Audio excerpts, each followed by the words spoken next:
and welcome to Mostly Minnesota Music Podcast Edition. I'm Ann Tracy. I'm excited to have not only to have a Minnesota musician, but kind of a musician of the world with us tonight. We've got Jasper Lepak. Welcome. Thank you, Anne. It's good Yeah, to be here. yeah, Yeah. yeah. This is not your first album. Is this your ninth or tenth? Yes, it's the ninth. That's Mm-hmm. amazing. That's amazing. Desert Ghost, and I just love it. And I'm excited to get to know you just a little bit better. So I might just start and ask you to tell us a little bit about yourself because you have done a lot of travel, you've done a lot of school, you've done a lot of things. Thanks. Sometimes it doesn't, there's so many things I still want to do. And yeah, and I've lived in a few different cities now. And it just feels like a lot of people are doing that these days as well. We're just kind of, where are we from anymore? I don't know. Yeah, yeah, I grew up, yeah. yeah, I grew up in Arizona, and then I have a lot of extended family in the Twin Cities area. Both my parents are from Minnesota originally. Okay. Um, so I went to college at Bethel University and started writing songs shortly after I graduated. And the Twin Cities was such a supportive community for me as a singer songwriter. Um, and I did about 5 albums really fast. I think before I started singing and playing guitar, I was pretty quiet and shy, and that the catalyst of the guitar and songwriting kind of just, well, I had so much to say once I started writing songs that they just all came out. Um, Well, and so, still waters run deep and your songs run deep. oh, thanks. Yeah. Yeah. Yeah, thank you. So you started doing the singer-songwriter Mm-hmm. here. Yep. Yeah. And it was great. There were some open mics I went to all the time. I had really supportive friends. I was crazy shy and I'd shake, and forget to breathe, for the first couple years of sharing things. But the community was so supportive. And yeah, I met a lot of musicians, made some albums. And then my husband and I moved to South Africa for a couple of years. And we lived in Durban on the Indian Ocean. And his work took us there. And I was excited to try something new and not sure how music would work at all being there. But it was great. I met some lovely musicians. I wrote a bunch of songs and I recorded an album there that I still think it's my favorite one just because it was this time in my life that was so much of a surprise and how special it was. And that's called Forgiving Wind. And then when we came back to the States, we ended up in Seattle, and we've been here for about 9 years. Nice. Yeah. Nice, nice. Now, obviously, you said that one album brings you back to South Africa, but Mhm. when you're working on something like Desert Ghosts, Yeah. do you feel the places that you've lived before in certain songs? Totally. That's a great question. I'm gonna like like how I have my album right here. I'm looking at the back. Sure. Just yeah, because the writing on this album spans a large period of time. One of the songs I started while living in South Africa. It's called Fever Tree, which is a very common tree there, and it just took forever to finish, and then found a home on this album. Nice. Yeah, and I mean, I grew up in Tucson and Scottsdale, Arizona, and the desert always runs through my songs. I think that landscape is just primary for me. Um, yeah, I'm trying to think here. I think I cover like all the places I've lived. There's a song on Desert Ghost called Leaves Fall that I started on a trip back to the Twin Cities, walking around uptown, and I remember looking at all the leaves on the ground and thinking about how I'm getting older and just that the innocence of childhood. I wish I had that always, but yeah, just kind of that grappling with that sense of loss, I guess, and change. And then there's a song on here on Desert Ghost called "The Thing About Mountains," and Hmm. that I got the idea for that on a hike through Glacier National Park a few years back in Montana, and we were in the Rocky Mountains and with friends, and we were hiking this. It was like a long day hike, and I remember getting to the top and thinking, "Wow, like there couldn't be enough lifetimes for me to like climb all the mountains like in my view." And that idea started that song on there. Well, So, and I love the idea, kind of once you climb another mountain, there's always another. mhm. It's it's optimistic and it's yet tiring, It's Yeah, and I think just especially, well, our society in general just is so based on accomplishments and like going farther and doing more. And what do we lose while we're striving so hard to get to the next place? And kind of just thinking about that and what's around me right now and how do I enjoy this view. So, yeah, and the people who are with me are irreplaceable. So, my husband got a love song in that tune. nice. Yeah. Nice. Yeah, yes. It is a very sweet love song. I mean, the idea that there's many mountains and only one love. Yeah. Yeah. That I like that very much. And Thanks. it's funny. I have a daughter home from college. Mhm. She goes to school in Canada, and we lived in Ireland for many years when she was young. And she is struggling with that idea of the I'm American ideal. She would say that American ideal of you have to get things done. And she's an Mhm. artist. She's Yeah. it's a hard thing, Do you work to live or live to work, or how do you strike that balance? And Totally. And it feels like it's getting harder. And especially for artists of any kind, we have to be so many things in order to get our art in the world. So just like the promotion and with booking of gigs and your, social media presence and spending all this time in that hustle. And then it feels like, well, it's easy to lose that connection to my muse or the creativity because you need space. You need, at least I mean, I think this would go for most artists, but just space, quiet, like unplanned time to actually make something new. So it's easy to get lost in that hustle I for think sure. that's I think Mm-hmm. that's very true. Something that you had said when you're talking about the leaves falling and the Mm-hmm. ages. One of my is this sometimes the songs that end up being my favorite songs are the ones that I sort of that make me think. Mm-hmm. Ever Gonna Fly is Yeah. one for me. And that again is one of those I'm like, I can't tell if it's how sad it is. I can't tell if it's optimistic. So tell us. I love the imagery from it, and I love a lot of it. Mm-hmm. But I listened to it while I was walking, and then I just found myself kind of listening, thinking about it for the next day. Cool. I'm so Yeah, well, glad. Yeah. Yeah, that song was probably the catalyst to recording this album, actually. So I turned 39 2 summers ago, and something about that age really freaked me out. I just thought that I would have made a larger mark in the music world and in the music business. Just, I thought my career would be bigger. I never wanted to be like a huge star. That wasn't what I wanted, but I wanted a more sustainable audience. And I think our move to Seattle, I was optimistic when we moved here for music, but it's just a really hard place to start a career, especially moving here in my early 30s, like I wasn't in my early 20s, right? So there's this difference of how do I fit in. It's just a really big city. Cost of living is high.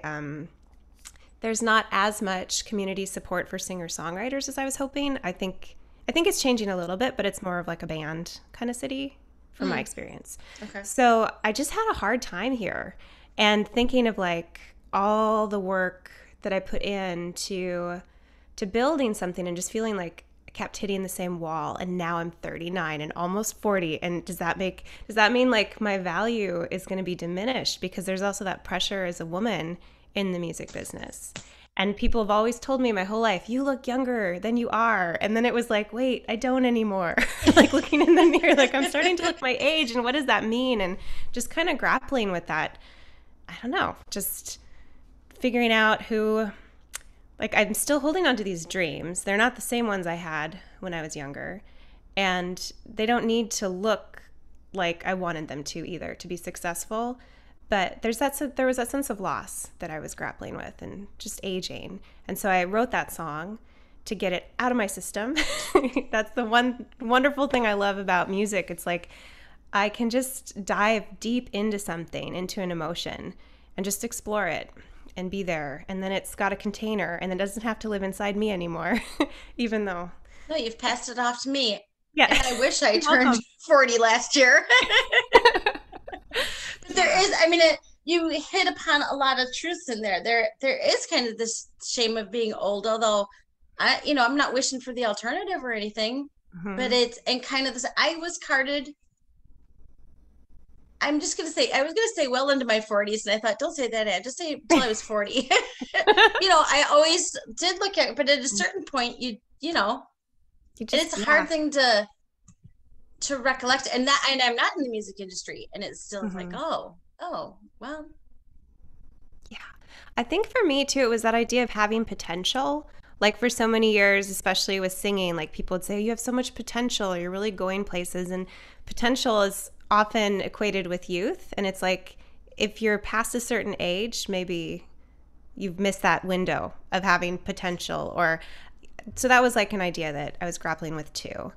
Um, and then for me, just I look up to a lot of older women in the music industry. We need more of us to keep going. Like we can't just turn in our hats because we yeah, turned a certain age and we yeah. don't have that youthful allure anymore.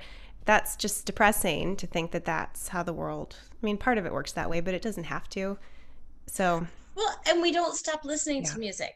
No. I think Tina Shaleski is a Minnesota musician I've talked Hmm. to several times. She's talking about stuff that I understand now in a way that not that I can't hum along to a silly 16-year-old love song, but it's only going to hold my attention for so long. Yeah. To hear people singing about more closer to what I'm experiencing is much Hmm. more meaningful. And I do, and like you have a master's degree, and I always think that was probably my key years is when I was, waiting tables and doing my master's degree because then I Hmm. had so much potential. Yeah. Do I really want it? Not so much, but Yeah, I hear ya.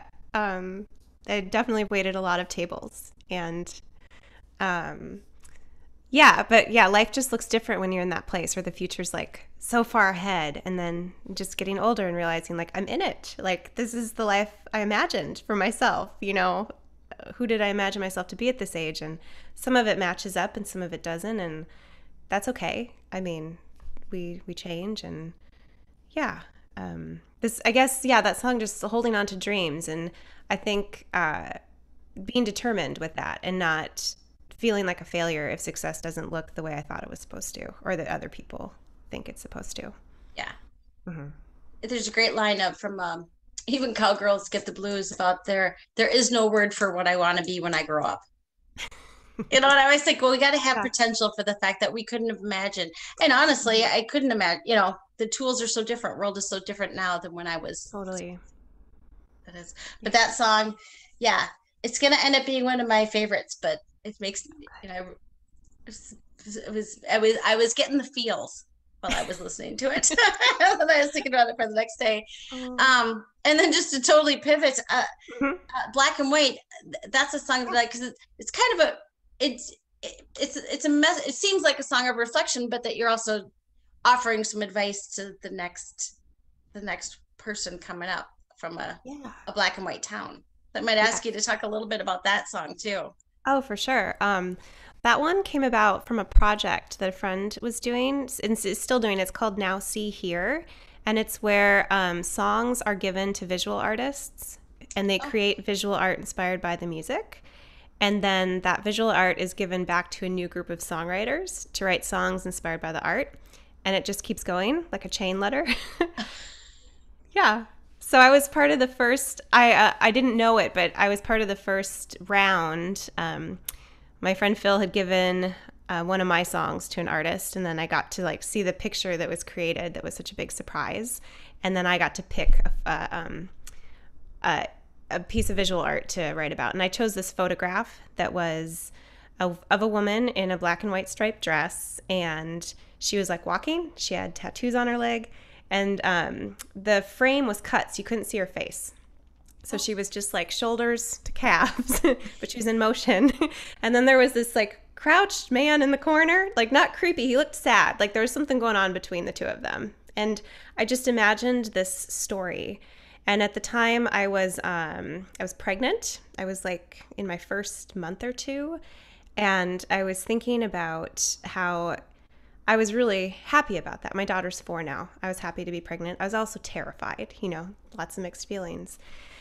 And I just really felt how important it felt. Well, I had so much confidence and security in that we live in a country where I can make a choice about that pregnancy. Like having that support that I can choose what I need for my life and for my health was just very powerful. And I was thinking about my younger self as I saw that, and what if I'd gotten pregnant at a time in my life where that wasn't what I wanted? Like, what would that feel like?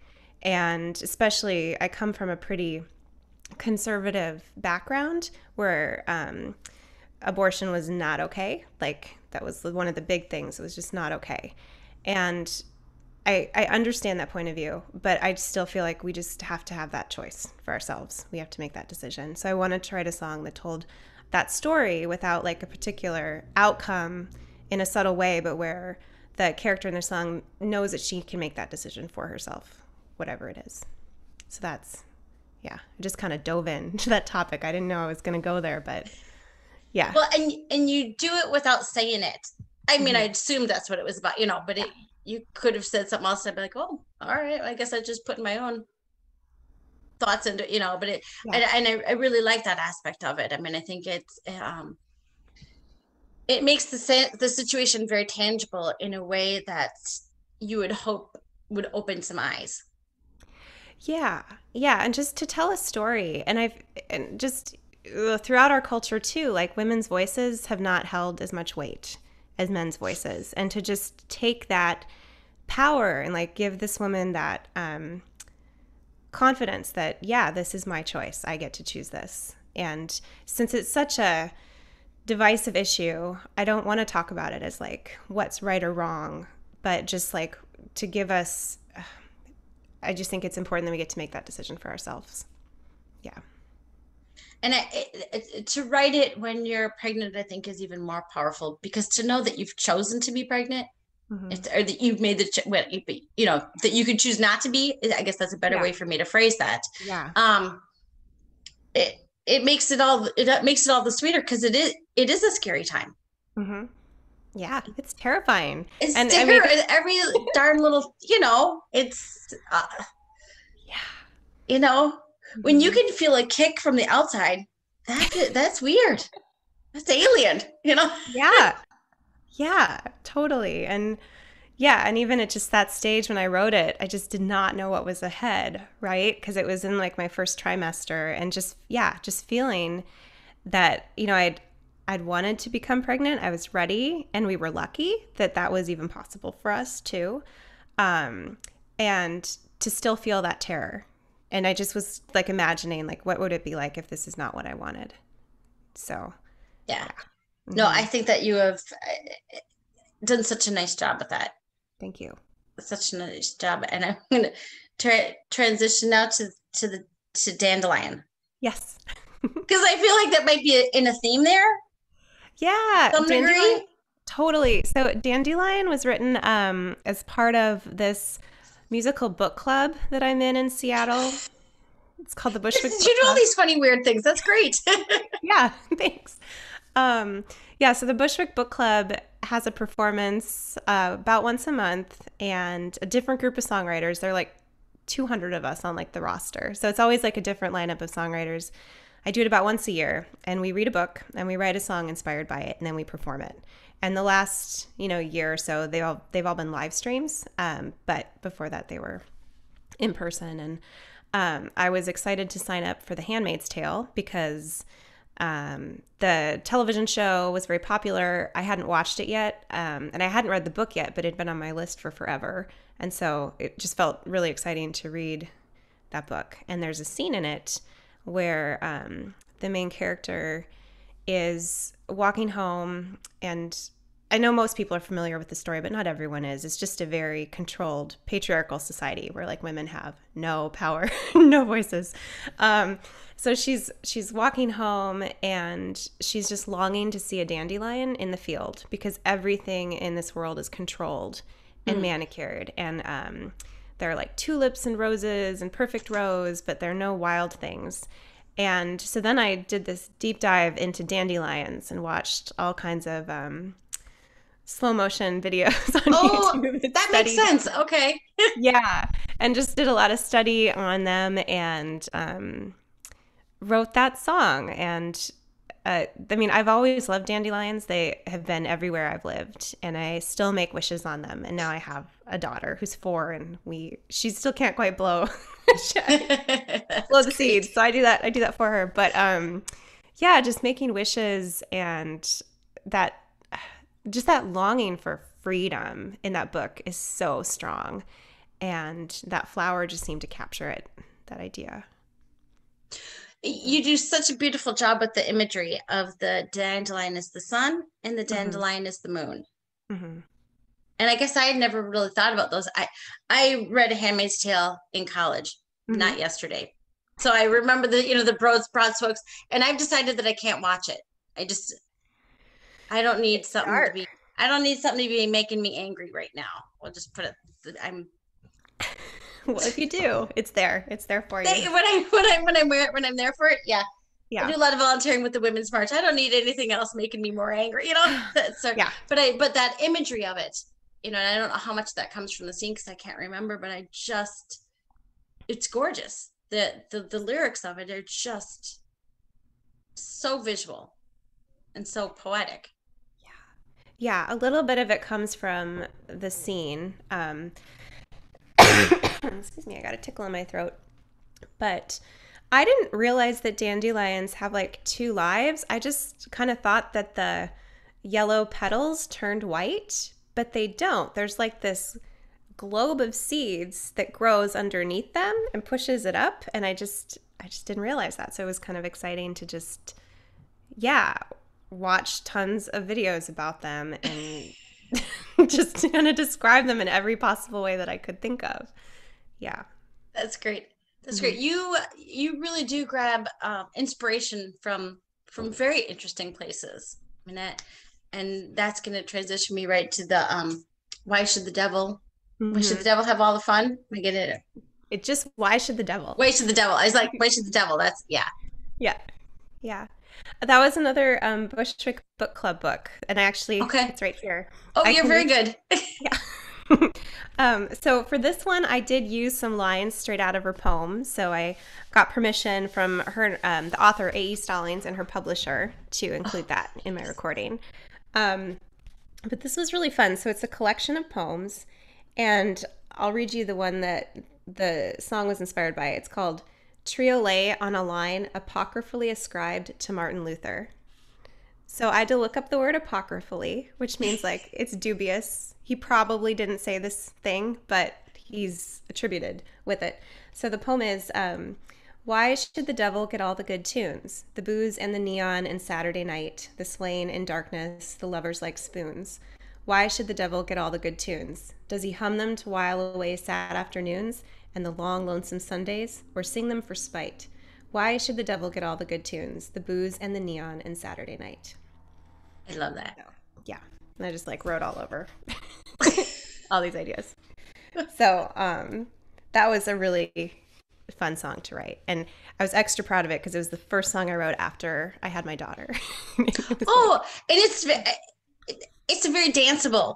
mhm. Like Dandelion to me sounded like a lullaby. I mean, it's a soft song, and then this song is just, you know, it's much more jumping, Yeah. to use a musical term. I like that term. Yeah. But that's a great one to write Yeah. right after. I mean, It wasn't right after. It was like 9 months after well, it. I was gonna say I was hoping. I was like, I was Yeah. sleeping, man. Yes. There was a lot of sleep, and I still can't believe I finished it. I don't even know how that happened. But I was like, writing it during like naps and stuff, and channeling a little bit of Johnny Cash and thinking about being at a dive bar, and I don't know. It was kind of fun to put together.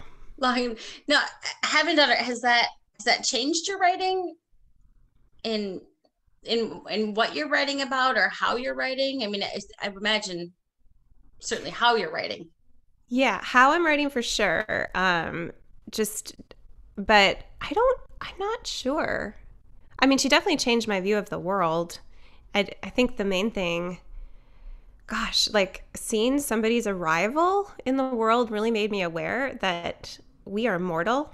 That hadn't hit me in that way, um, and the world just got bigger. I think for me, it took, yeah, becoming a parent took some pressure off of my own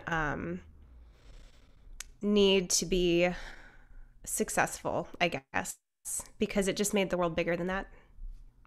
Like it just who I am, what I accomplish, it's important to me and it's important that I like live my best life, but it doesn't matter as much that I make a mark on the world because I don't know, just we're here for just a time and what do I want to teach her? What do I want to teach her is important. So, Yeah, yeah, I think it changed my perspective I could. for sure. You'd rather your child live on with reflecting you than Hmm. have thousands of people know who you are. Yeah, and just do I want her to see me like do I want to teach that it's important to be kind, and attentive to your own creativity, or do I want to teach her that she has to be successful, right? Like, or do I want to teach her that relationships are really important and community is really important and time for rest and quiet, those are important. Like just everything. um yeah, that's how I kind of that's the shift for me is like what am I teaching her by the way I live and just being aware of that. When you really had an accelerated, exacerbated, I'm not sure how to say, time having a toddler, Hmm. preschooler during COVID and working on an album and everything else that you're doing. I mean, how do you balance all of that? I don't know, like I'm not well sometimes. Yeah, I think the first few months of COVID were like okay, everything stopped and we were doing like cosmic kids yoga every day and tuning into like some music programs and it felt do you know that program? Yeah. No, no. Oh, My youngest is 16. There's no okay. cosmic. Okay. um yeah, that was like a lifesaver. But yeah, then so we started recording the album about a month before shutdown. Okay. And then we got about 75% of the instrumental tracks done, but I still hadn't done my vocals and we were missing some of the instruments. So we picked up again in June and then had these like short sessions, because short one on one sessions. And it just took a long time to finish. So yeah, balancing that with um, just, my husband's working from home. So that was helpful, right? But it was challenging. I don't even know how to talk about it. It's still challenging. She's finally in a preschool 2 days a week. We started that in January, which has been so great. And just the social aspect, like who wants to spend all of your time, you're 3 years old and all you see are your parents for like a year. That's a lot. And we reached this point where we're like, we're not enough for this kid. Like she needs more than we can provide. And we're ready to take that little risk of putting her, getting her into school with other kids. And that's been really great. So Yeah, I can imagine. yeah, and that came right at like right as I was gearing up to release the album. So suddenly I had like one word. Well, it started out with 1 day a week, and it was, oh, thank you. Like it just felt like I could breathe. And then I think 2 weeks before the release, another day opened up. So she had like Oh, 2 days. So it was very helpful to have that time to just focus because that's the thing that is the hardest to not. Um, I need hours of time to like dive into projects and just having little windows to patch together. It's just stressful to do that. Yeah. it's and I don't know if everybody gets that difference, but any Hmm. parent Yeah. will get that. Uh, Hmm. how long is swim lesson? Okay. How long is that? Okay. Okay. Yeah. And my work is not creative in the same way at all, but it's so that works for me. But I can understand we're having time to. to let it ride, to let it. Yeah. I mean, that's got to make a difference. Yeah. Yeah. So that's been really nice. And I want more days, actually. I'm ready. I think she is too. I feel the whole thing better. They, I have three daughters. Two have been going to school in Canada, so they're home now, but we hadn't seen them in a year and a half. This is me and a 16-year-old daughter. You want to talk about a daughter who no longer wants to see her mom? So many challenges from the last year. Just, yeah. But my heart really goes. I mean, I think to have small children, it would be hard because you wouldn't have that solitude. Hmm. I mean, Yeah. Yeah. that's when I would be taking up some marathon training. Be Yeah. back in a few hours. I'll be back in a Yeah. few. That's a good idea. I don't know why I didn't think of that. Well, Next next time. one you can next one. I want to ask you a little bit about if you don't mind me going off the chart here because Yeah. you are writing a book. Yeah. It's been in process for like way too long. I don't even want to admit how long I've been working on it. But it's a book about finding voice, which was something that was really, yeah. So it's a memoir. I we don't have to get too personal, but I struggled with an eating disorder through my teens and 20s, and when I started singing, I started getting better. So there was like this link between using my voice, taking up space, owning my own, um, yeah, just kind of taking responsibility for my own life and making it something where I got to be in it as me and not trying to be somebody I wasn't, which is hard because, again, like it comes from just really growing up in a religious community that didn't really honor women's voices. So, like, women couldn't be pastors, women couldn't teach men in Bible study settings. And so I learned not to take up space, I guess. So when I started singing, I started getting better. And so the memoir is kind of diving into those connections. And I will get there someday. I've pulled it out like over this last year at different points. And my heart is so there and I want to finish it. But yeah, it was just crazy that finding my voice was so literal. It was discovering that I could sing and that I wanted to sing and write music and perform songs. Well, I So, love that, and I didn't know the origin of it. I knew mhm. that it was how to find your voice, but I think that would be. I can think of several people who would love to, and myself included, but I can think of people who would really who would have a very strong connection to that. Yeah, because I think, I mean, and just as a general like uh, overlay or a summary, just when we can't use our voices, like our bodies become our voices, and women's bodies we've used them to speak for us for forever because we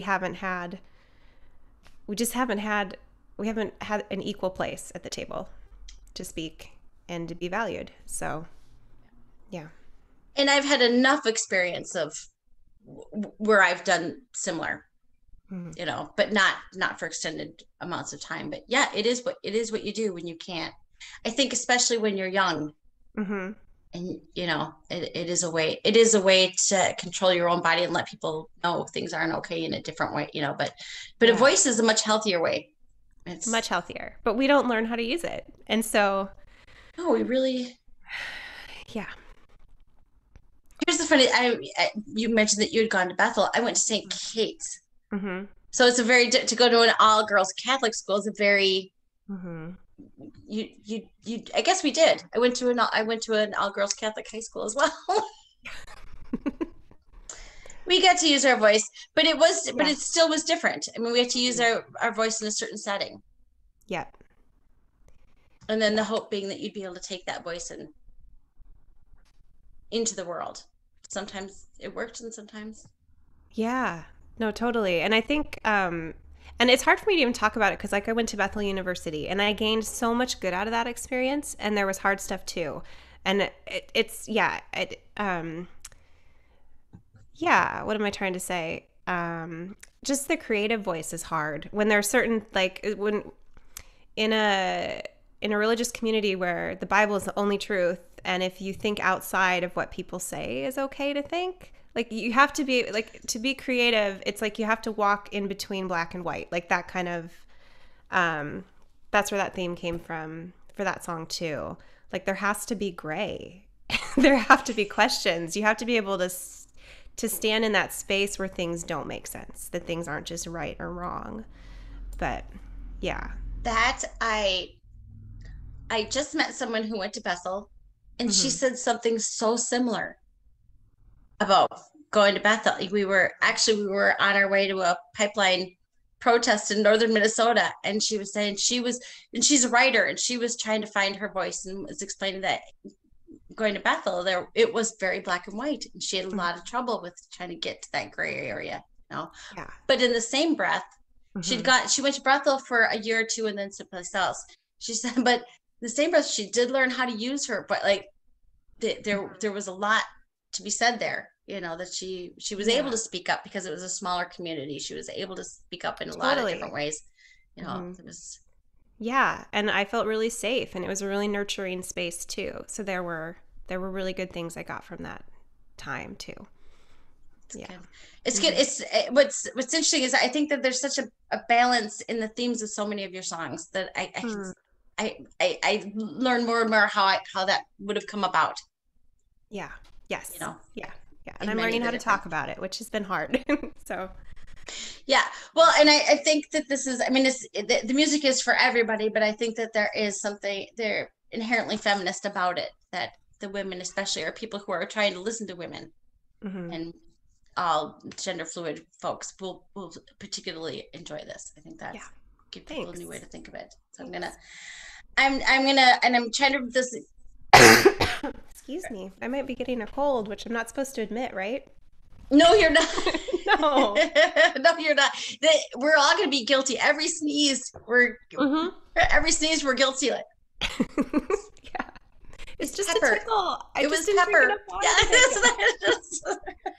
it's Yeah. just 95 degrees. Yeah. So that's I there was one last song that I wanted to Hmm. ask you a little bit about, because so much of the I see so much of the travel, even in some of the songs about the river, and you get the idea, the motion, and the Hmm. travel. But chasing ground, that Yeah. one day I want to stay in one place. That Hmm. idea.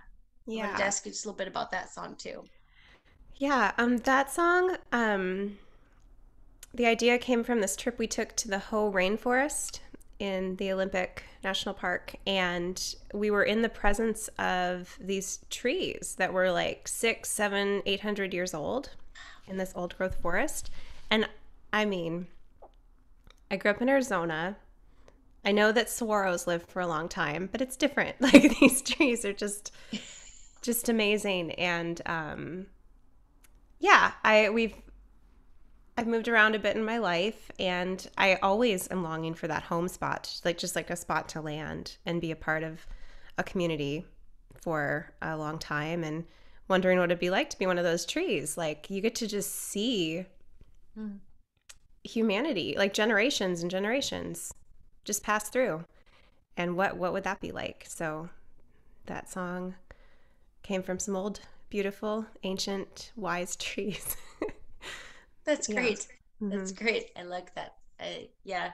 I I like that very much. That's great. Well, I want to kind of let folks know that the album is out, and you are going to be playing in Minnesota Yes. at the Harriet Bandshell, Yeah. August 23rd. I'm looking at my It's notes. a Monday, so no one's doing anything Monday night. I love the Lake Harriet Bandshell. I spent about, I don't know, like 8 years living in the kind of uptown Powderhorn Hmm. neighborhoods, and just I've run around those lakes so many times, and that's just one of my favorite places is Lake Harriet and the Bandshell, and hopefully we'll have a nice, beautiful summer evening. We could have torrential rain, but yeah, who Listen, knows? today we'd be thankful for some torrential rain. That might bring everybody to the. I was just at a show there Friday night. I was walking around the lakes, and oh my goodness, I sort of forgot about music in the park because, of course, we had none last year. Yeah. I was like, oh, this is This is awesome. This is awesome. But for folks who haven't been there, it's a fantastic night out, and there are plenty of places to get food there. You can bring your own. It's great for kids. It's great for a date. It's no, so that's fantastic. So that's where people can see you in Minnesota coming Yes. up. But yeah, I will include this in the notes, but tell folks where they can find you online. The best place is my website, which is my name, Jasper Lepak, which has a weird spelling. so, Jasper with two A's, and then Lepak is Lepak. Um, and then I'm on Facebook and Instagram, and yeah, you can find me on YouTube. You can find me anywhere you want, All the probably right places, now. all the places. yeah, Yeah, you have a bunch of sort of live recordings on YouTube. I was enjoying some yeah. of those. Yeah. Yes, yeah, and I did a bunch of Facebook live streams last summer, which was a blast. I had no idea that I was going to like doing those, but it felt so I just felt connected. It was a great Oh, way that's to great. yeah. So How those does are one do that with a 3-year-old there? well, Kale would watch her, my husband Kale. Nice, nice. and we have a little I would head up to our little roof. I have a tiny office that used to be a storage closet that someone converted. Nice. so Perfect. yeah, it was a good space and it was fun to do those. So yeah, I have a lot of live recordings up, and I'm Nice. doing of course I'm doing a live stream on Tuesday next week. So on the 15th. 15th. Yeah, and it's called On Your Radar with John Platt, and that will be you can find that info on my website, Instagram, Facebook, but it'll be a live stream Odd on places. Your Radar. Yeah. And I'll be doing a set, and so will the Accidentals and Tim Grimm, and it should be a really fun. Great. Yeah. Great. Well, we will look forward to that too. So Okay.